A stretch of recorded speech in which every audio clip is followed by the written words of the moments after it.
గ్రంథంలో 177:14 బైబిల్లో ఉంది. బైబిల్ అంటే తీయండి. 70 కీర్తన గ్రంథం 77:14 ఉంది. ఆశ్చర్యక్రియలు జరిగించే దేవుడు నీవే, ఆశ్చర్యకార్యాలు జరిగిస్తాడు. ఎవరికి భయపడకల్లా. దేవుడు ఏం కార్యాలు చేస్తాడు తెలుసా? ఆశ్చర్యక్రియలు జరిగించే దేవుడు నీవే. భక్తుడు అంటున్నాడు, మనకి ఏం చేస్తాడు తెలుసా? ఆశ్చర్యకార్యాలు చేస్తాడు. ఆశ్చర్యకార్యాలు అన్ని ఇచ్చిన ఆయనే. వ్యాపారం ఇచ్చింది, వాహనాలు ఇచ్చింది, గృహాలు ఇచ్చింది, తల్లు ఇచ్చింది, బిడ్డలు ఇచ్చింది, సముద్ర బుట్ట అన్ని బట్టి తిండి అంతా ఆయనే ఇచ్చిన. దేవుడు మర్చిపోతున్నాం. ఎప్పుడో ఇచ్చేసే, ఎప్పుడు కాదు, ఎప్పుడో దేవుడు మన ఇలా ఇచ్చే ప్రాణాలతో. ఎంతోమంది చనిపోయాయి, మన ప్రాణాలు కాపాడుతున్నాయి. చూడండి, నువ్వైనా నేను పొగలేని గోత్రాలు అందరూ దేవుడు సృష్టి ఎలా కలిపాడు.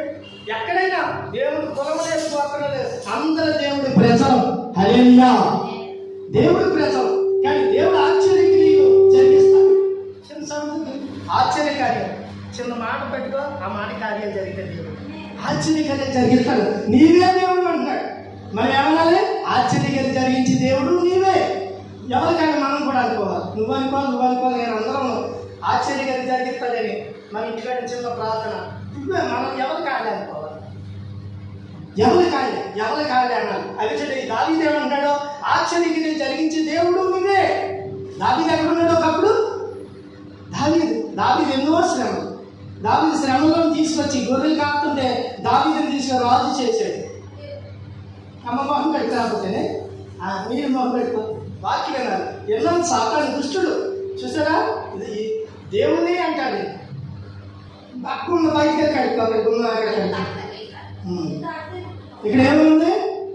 దొరికిందండి వాక్యం. ఏముంది?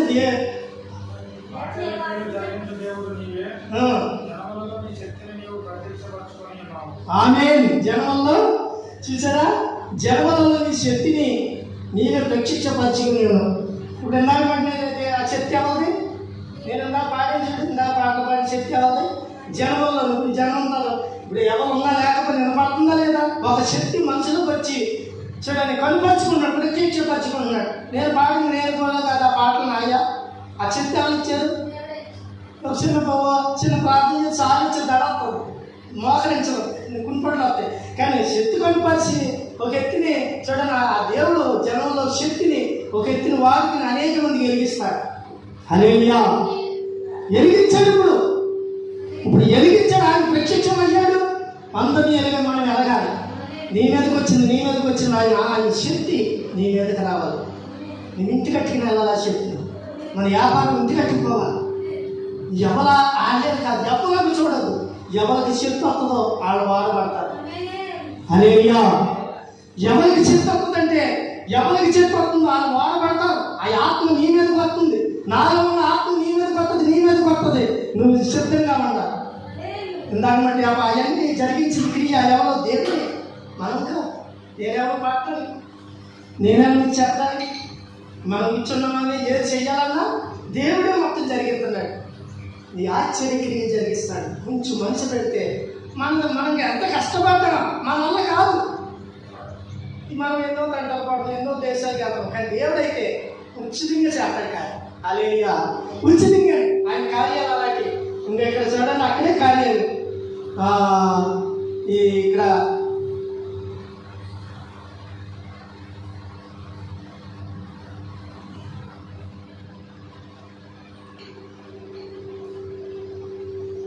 ఇప్పుడు అది ఎందుకంటే ఇక్కడ అక్కడే చూడండి 48లో అక్కడ 78లో 15 వాక్యం చూడండి. 15 అరణ్యములో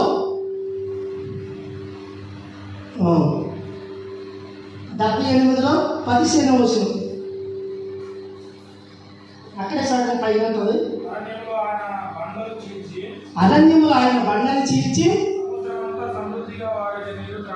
సముద్రం అంతా సమృద్ధిగా వారికి నీరు తాగించాడు. హల్లెలూయా, చూసారా? ఇక్కడ ఏం చేశాడు? అరణ్యములో ఆయన బండలు చీల్చగా నీళ్లు నీళ్ళు సమృద్ధి చూడండి. ఇక్కడ బండ అంటే బండలోంచి నీళ్ళు అరణ్యంలో నీళ్ళు వస్తాయి. అసలు అది అరణ్యంలో నీళ్ళు వస్తాయా? అసలు ఎడారి సీనాయి పర్వతం అక్కడ ఎస్సీలో గుడిచొట్ల 40 సంవత్సరాలు నడుతుంటే ఆ నీళ్లు కూడానే వెళ్తున్నాయి. హల్లెలూయా. ఆయన కార్యాలు చూడండి. బండ చేతికి నీళ్లు పారుతూనే ఉన్నాయి. కొన్ని ఎత్తుకు మనకి ఎడారిలో నీళ్లు దొరకవు, ఇంత నీళ్లు దొరకవు. దేవుడికి ఆ రోజుల్లో అరణ్యంలో ఏం దొరికి నీళ్లు సమృద్ధిగాని బండను పట్టాడు, కర్ర మోసాల పట్టుగాని నీళ్ళు అలా పారుతా ఉన్నాయి. మనం చిన్న ఏ సంవత్సరం మరి మనం కూడా చిన్న ప్రార్థన చేసుకుంటే నీకు అవదా? కానీ నీ ప్రార్థన నీ విశ్వాసం నీకు అవదా? నీకు మనకి ఎందుకు అవుతలేదు? మనం నమ్మలేకపోతాం. అలా నమ్మగట్టిగా మనం నమ్మలేకపోతాం. మన ఆలోచన ఏదో ఉంటుంది. కానీ నువ్వు చిన్న ప్రార్థన చేసినా నీ ఇంట్లో కార్యం జరిగితే ఇల్లుతాడు, అప్పులు తీరిపోతాయి, పైన ఉంటావు, నీ వ్యాపారం తీరుతాడు, అన్నీ తీరుతాయి. కానీ మనకు కూడా ఈ ఆశ్చర్య కార్యం ఆయన మోసం పట్టాం. నీకెందుకు అవ్వదు? మళ్ళాటి మనిషే కదా. హల్లెలూయా. మళ్ళాటి మనిషే. ఆ బండారు పట్టుకు ఏమొచ్చినాయి? నీళ్ళు ఏం చేసినాయి?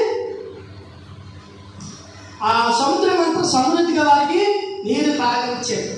ఎవరికి దొరకకుండా నీకు నీళ్లు దొరికితే మాట నమ్మితే దేశం అంతా కరువు వచ్చినది. నీకు దొరికితే దేశం అంతా కరువు వచ్చేది. ఇక్కడ ఎవరు దొరికితే నీళ్ళు దేశం అంతా కొట్టి కూరలు వస్తాయి. కానీ మనం ఇంటికి చర్చి నమ్ముతున్నాం, మనకి ఏ కోరిక ఉండదు. ఎవరికి ఎండిపోయి మనకే నీళ్ళు ఉంటాయి. దేశంలో రాబోయే కాలంలో నమ్మినోడికి రక్షణ, నమ్మినోడికి మనం చర్చికి వచ్చాం. ఇక్కడ ఏమనుంది? అది బండను పట్టిన నీళ్లు సముద్రం అంతా సమృద్ధిగా మన మీదకి ఇచ్చేస్తున్నాడు. సముద్రం అంటే సముద్రం కాదు. ఈ జవహర్ పట్టణం ఉందో నీకు అప్పచెప్తాడు. హల్లెలూయా. ఈ జవహర్ పట్టణం ఉందనుకో నీకు అప్పచెప్తాడు. హైదరాబాద్ ఉందనుకో నీకు అప్పచెప్తాడు. సముద్రమైన లోకం నీకు అప్పచెప్తాడు. ఈ జవహర్ పట్టణం నీకు అప్పచెప్తాడు, ఏరుకోమంటాడు. నువ్వేం పెద్ద వ్యాపారం చేయక్కర్లా. హల్లెలూయా. ఏ సముద్రం? బండలు పట్టగా ఈ లోకమైన సముద్రాలు.